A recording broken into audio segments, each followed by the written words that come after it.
जय हिंद। फिर से आप लोग सभी लोगों का स्वागत है प्रजापति कैरियर एकेडमी में, जहां पर आज हम इतिहास का प्रागैतिहासिक काल टॉपिक पर विशेष चर्चा करने वाले हैं। जहां पर आप बने रहिए हमारे साथ वीडियो पर। और हाँ फ्रेंड, एक बात और बता दें कि जो नंबर सिस्टम मैथ की यहाँ पर प्लेलिस्ट बन चुकी है, जाइए वहां पर देखिए। मैथ की जो प्लेलिस्ट बन चुकी है, आप वहां जाइए, सारे वीडियो वॉच के, बहुत अच्छी वीडियो बनी है, एक बार जरूर विजिट कीजिए। ठीक है, मैथ के नंबर सिस्टम अगर आपको पढ़ना है बेसिक टू हाई लेवल, तो आप जाइए मेरे चैनल प्रजापति कैरियर अकेडमी में। सुमित सर के द्वारा यहाँ पर बहुत अच्छे से पढ़ाया गया है। ठीक है, तो यहाँ पर साथी हम देखते हैं। तो यहाँ पर साथी पहली हेडिंग छोड़ दो, प्रागैतिहासिक काल। ठीक, पहली हेडिंग छोड़ दीजिए सभी लोग, प्रागैतिहासिक काल।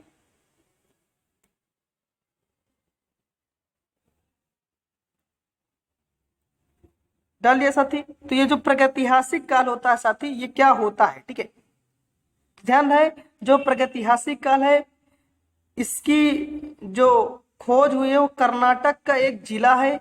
कहाँ का जिला? कर्नाटक का। ठीक है, कर्नाटक का एक जिला है जिसका नाम है रायचूर। और रायचूर के अंदर एक छोटा सा गांव है जिसका नाम है लिंगसुगर।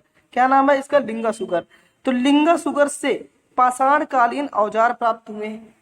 ठीक है, पाषाण कालीन औजार प्राप्त हुए हैं। और इस काल की जो पाषाण काल की खोज किस सन में हुई? तो 1842 में हुई। कब हुई? 1842 में हुई साथी।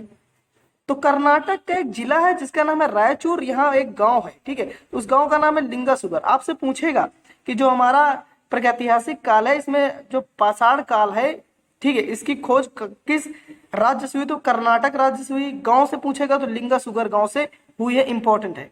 तो जो पाषाण काल है, जो इसके औजार प्राप्त हुए, पाषाण काल को भाई अभी कितने भागों में बांटा गया? 3 भागों में बांटा गया, जैसे कि आप सभी लोग जानते हैं साथी।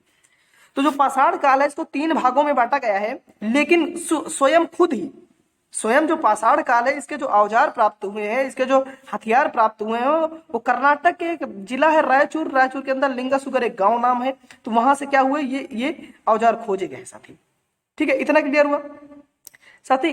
जहां पर आपको डाउट लगे तुरंत कमेंट कीजिए, आपके कमेंट पर जरूर देखा जाएगा। ठीक है, तो याद रखिए प्रागैतिहासिक काल जो 1842 में कर्नाटक का एक जिला है रायचूर, जो कि एक गांव के अंदर लिंगसुगर से पाषाण कालीन औजार प्राप्त हुए। आपसे सीधा पूछेगा एनटीपीसी में शायद साथी कि जो पाषाण कालीन औजार हैं वो हमारे कहाँ पर से प्राप्त हुए हैं? तो वो कहाँ से प्राप्त हुए हैं? कर्नाटक से प्राप्त हुए हैं। जो कि अगर आपको कर्नाटक नहीं देगा तो रायचूर जरूर देगा, इंपॉर्टेंट। ठीक है साथी, साथी यहां पर देखो एक बात कही गई है, जैसे जैसे पत्थर के फलक, पत्थर के छुरे। पत्थर के फलक का मतलब है पत्थर के औजार, छोटे छोटे, छोटे बड़े। और जो पत्थर के छुरे यानी कि नुकीले टाइप की आपको ऐसे देखने को मिलेगी, ऐसे कुछ औजार मिलेंगे, ऐसे नुकीले टाइप की। ठीक है, तो पत्थर के तीर भी मिले हैं। ये जो धनुष बाण के तीर होते हैं, ये पत्थर का तीर मिला है। किस चीज का साथ ही? पत्थर के तीर मिले हैं। ठीक है, स्टोन्स के, पत्थर के तीर मिले हैं। इसे ही पाषाण काल कहा जाता है। यानी कि अगर देखा जाए तो हमारा जो प्रागैतिहासिक काल है, प्रागैतिहासिक काल में कर्नाटक के लिंगसुगर गांव से क्या मिलता है? हमारा पाषाण कालीन औजार प्राप्त हुए हैं। तो इस पाषाण कालीन जो औजार प्राप्त हुए, इसी को पाषाण काल कहा जाता है साथी। इसी को क्या कहा जाता है साथी? पाषाण काल कहा जाता है। ठीक है, अगर ये वीडियो अच्छी लग रही है तो भाई अपने दोस्तों, फ्रेंड, अपने सब जगह भेज दो भाई साथी। ठीक है, आगे चलते हैं। तो इतनी बात समझ में आई। तो यहाँ से क्या क्या मिलता है हमको? पत्थर के फलक मिल जाते हैं, और पत्थर के छुरे और पत्थर के तीर वगैरह सारी सामान मिलता है। इसे पाषाण काल कहा जाता है। कहाँ से मिला था? अभी मैंने जैसा बताइए, ये पत्थर के तीर, पत्थर के छुरे कहाँ से मिलते हैं साथी? ये हमारे कर्नाटक का एक जिला है रायचूर। रायचूर के अंदर एक गाँव है लिंगसुगर, वहां से प्राप्त होता है। इंपॉर्टेंट है। ठीक है, ये देखो एक बार मैं दिखा दे रहा हूँ। ठीक है साथी, आगे बात करेंगे पाषाण काल की बंटवारे की। अभी जैसे कि मैंने थोड़ी देर आपको बताया, थोड़ी देर पहले, कि जो पाषाण काल है, इसको कितने भागों में बांटा गया साथी? 3 भागों में बांटा गया। कितने भागों में बांटा गया? 3। आप लिख लीजिए, मैं लिखा रहा हूँ। 3 भागों में पहला बांटा गया है पूरा पाषाण काल, पूरा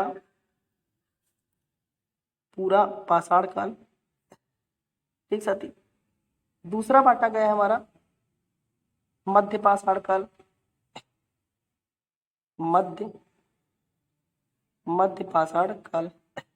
ठीक साथी, और तीसरा जो बांटा गया इंपॉर्टेंट है नव पाषाण काल, नव पाषाण काल साथी। ठीक है।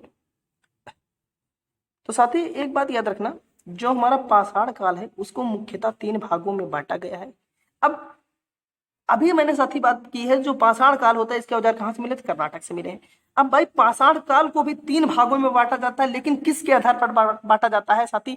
तो 3 भागों में बांटा जाता है साथी, औजार के उसमें बांटा जाता है कि औजार के मतलब औजार को बेस मान के बांटा गया है। तो पहला बांटा गया है पूरा पाषाण काल में, दूसरा बांटा गया है मध्य पाषाण काल में, और तीसरा बांटा गया साथी नव पाषाण काल में। आप इसको नोट कर लीजिए साथी, आप इसको नोट कर लीजिए। तो यहाँ पर जो पूरा पाषाण काल पहला पार्ट है, दूसरा मध्य पाषाण काल है, और तीसरा नव पाषाण काल, इन 3 पार्ट में बांट दिया गया किसको? पाषाण काल को। ठीक साथी, स्क्रीनशॉट चाहे तो ले सकते हो। तो इतनी बात क्लियर हुई।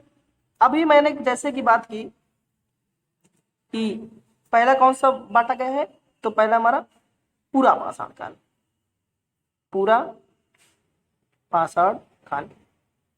तो जो साथी पूरा पाषाण काल है इसके बारे में देखेंगे, हेडिंग छोड़ दीजिए। तो जो पूरा पाषाण काल है इसमें जो आदि मानव था, आदि मानव की उत्पत्ति होती है, की उत्पत्ति होती है। आपसे सीधा पूछेगा साथी कि पूरा पाषाण काल में आदि मानव की जो होती है उत्पत्ति, तो ऐसे पूछेगा कि जो आदि मानव है इसकी उत्पत्ति किस काल में मानी जाती है? तो पूरा पाषाण काल में मानी जाती है साथी, इंपॉर्टेंट है। ठीक है, आगे बात करेंगे। ययावर स्थिति थी, यानी कि यहाँ के जो आदि मानव थे इनकी कैसी स्थिति? ययावर स्थिति। ययावर स्थिति क्या होती है हम आगे बात करेंगे। देखिए पाषाण काल का बंटवारा, तो जो पाषाण काल का बंटवारा है साथी अभी मैंने बात की थी, तो पाषाण काल का जो बंटवारा है औजारों के उसमें बनावट हुई कि औजारों के बनावट के आधार पर, औजारों के बनावट के आधार पर पाषाण काल को कितने भागों में बांटा गया? तो साथी 3 भागों में बांटा गया। कितने साथी? 3 भागों में बांटा गया है। औजारों की बनावट पर पाषाण काल को 3 भागों में बांटा गया है। ठीक है, कितने भागों में बांटा गया साथी? 3 भागों में बांटा गया है। आपके सामने कुछ है, देख लीजिए। पहला हमारा हो जाता है पूरा पाषाण काल, जैसा मैं बता चुका हूँ, दूसरा मध्य पाषाण काल, और तीसरा नव पाषाण काल साथी।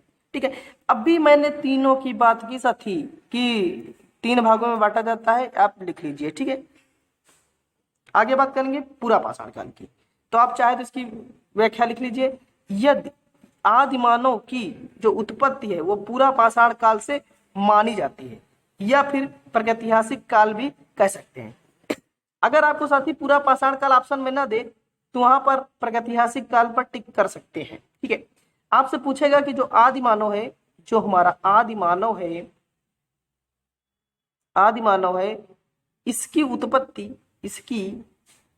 उत्पत्ति यानी कि कब से स्टार्ट हुआ, किस काल से, उत्पत्ति किस काल में हुई, किस काल में हुई, तो किस काल में हुई? तो ऑप्शन करना है आपको पूरा पाषाण काल में। अगर आपको पास साथी पूरा पाषाण काल नहीं है तो आपको प्रागैतिहासिक काल पर क्या करना है? टिक करना है। अगर ये वीडियो अच्छी लग रही है लाइक करो भाई। आगे बात करेंगे पाषाण काल का मानव। अब जो पाषाण काल का मानव था, पाषाण काल का मानव साथी अभी मैंने थोड़ी देर पहले बात की है कि पाषाण काल को 3 भागों में बांटा गया। तो जो पूरा पाषाण काल था यानी पहला वाला पार्ट पूरा पाषाण काल था, जो उसका मानव ययावर स्थिति में था। ययावर की स्थिति मतलब, ययावर स्थिति का मतलब साथी होता है कि घुमक्कड़ जीवन जीना। क्या होता साथी?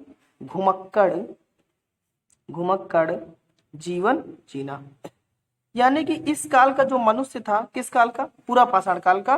तो ये मनुष्य घुमक्कड़ जीवन जीता था, यानी किसी से मतलब नहीं रखता था। और साथ ही एक दूसरे को, ये जो आदि मानव लोग हैं ना, इनको क्या करते थे? देख के डरा करते थे। जैसे छोटा बच्चा नहीं होता, उसको देखो शर्मा जाता था, वैसे ही सेम कंडीशन इनके साथ हुआ करती थी आदि मानव के साथ। ठीक, ययावर का मतलब यही होता साथी, ययावर का मतलब यही होता साथी। ठीक है, आगे बात करेंगे। जो आदि मानव था, आगे बताते हैं जो आदि मानव ने सबसे पहले किस औजार का उपयोग किया था? बहुत इंपॉर्टेंट है साथी, बहुत इंपॉर्टेंट, डबल टिक कर लो साथी। जो आदि मानव ने सबसे पहले किस औजार का उपयोग किया था, हूबहू ऐसे क्वेश्चन पूछा जाता है। तो इन्होंने हस्त कुठार का सबसे पहले प्रयोग किया था। हस्त कुठार बोले तो हाथ वाली कुल्हाड़ी। हस्त कुठार का मतलब साथी क्या होता है? क्या होता है? हाथ वाली कुल्हाड़ी। क्या? हाथ वाली कुल्हाड़ी, इसका नाम है हाथ वाली कुल्हाड़ी। हाथ कुछ हस्त कुठार को बोलते हैं हाथ वाली कुल्हाड़ी। ठीक, सबसे पहला औजार था कौन सा? हाथ वाली कुल्हाड़ी। आदि मानव ने इसी औजार का सबसे पहले प्रयोग किया, किसका? हाथ वाली कुल्हाड़ी का, जिसका नाम है हस्त कुठार। हाथ वाली कुल्हाड़ी आपको ऑप्शन नहीं देगा, आपको हस्त कुठार याद रखना पड़ेगा साथी। ठीक है, आगे चलते हैं साथी। तो साथी ये हमारा लास्ट पेज है, और इसके बाद जो हस्त कुठार है ये कहाँ खोजा गया, किसने खोजा है, सर्वप्रथम किस काल में खोजा गया, मैं आगे की वीडियो में बात करूंगा। इसलिए आप सब्सक्राइब कर लो भाई चैनल को, और प्लेलिस्ट जो मेरी बनी है उसको प्लस कर लो, ताकि हमारी सारी प्लेलिस्ट आपके साथ सेव हो। तो सबसे पहले जो हस्त कुठार है इसको किसने प्राप्त किया? तो याद रखना, इनका नाम लिख लीजिए, बहुत इंपॉर्टेंट है, रॉबर्ट ब्रूसफुट। कैसे? Robert Bruce Foote. सॉरी साथी, यहाँ पर ट्रिक क्या है याद करने की साथी? अगर ये ट्रिक अच्छी लगे तो अपने दोस्तों में भाई बताना। ठीक है, ट्रिक क्या है? आप सुबह उठते हो, हाथ से क्या करते हो? हस्त का मतलब हाथ, हस्त का मतलब हाथ, हाथ से क्या करते हो? ब्रश करते हो।